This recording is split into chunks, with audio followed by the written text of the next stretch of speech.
আসামিদের অবিলম্বে গ্রেপ্তার করতে হবে নইলে আন্দোলন নইলে ধর্ণা নইলে অবরোধ নইলে বিক্ষোভ CPM Congress same CPM Congress same.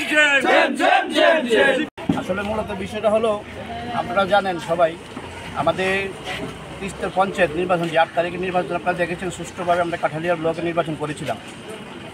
তদ্রূপ আমরা 12 তারিখে গণনায় কেন্দ্র করে আমাদের ভারতীয় জনতা পার্টির আমরা জয় নিশ্চিতে ভেবে আমরা সবাই গিয়েছিলাম। তদ্রূপ সিপিএম কংগ্রেস থেকে একদল আমাদের সোনামুড়া বিধানসভার যিনি বিধায়ক সামন্ত চক্রবর্তীর নেতৃত্বে এক দস্যু বাহিনী আমাদের ভারতীয় জনতা পার্টির কার্যকর্তার উপর হামলা করেছিল।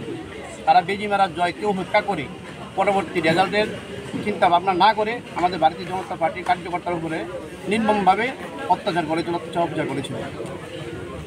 তাতে আমাদের কার্যকর্তারা অনেকেই আহত হয়েছে, নির্মমভাবে আহত হয়েছেন। আমাদের মোনারচক পঞ্চায়েতের অসীম পাল এবং কালাপানিয়া পঞ্চায়েতের অধীনে আশিস পাল এবং কালাপানিয়া পঞ্চায়েতের অনেকে কার্যকর্তা হয়ে, তারপরে আমাদের কাঠালিয়ার ব্লকের অন্তর্গত প্রায় 8-10 জন কার্যকর্তা অনেক মাথা ফেটে বিভিন্ন আক্রান্তভাবে জীবিতে রেফার ছিল।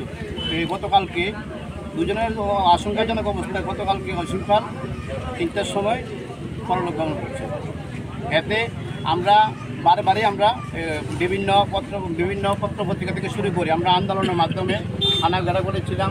তারপরে থানাবাবু বড়বাবু আশ্বাসন করেছিল আসামিদের গ্রেপ্তার করবে, কিন্তু আজকে আমরা দেখছি আসামি গ্রেপ্তার হচ্ছে না, বরং তারা বাজারের মধ্যে চক্ষু রাঙিয়ে আমাদের ভারতীয় জনতা পার্টির কার্যকর্তার উপর আবার হুমকি দিচ্ছেন।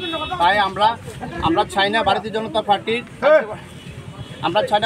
পার্টির কার্যকর্তারা আমরা লাঠি নিয়ে আমরা মারপিট করতে, আমরা চাই সুষ্ঠু বিচার হোক। আমাদের অসীম পাল যে নির্মমভাবে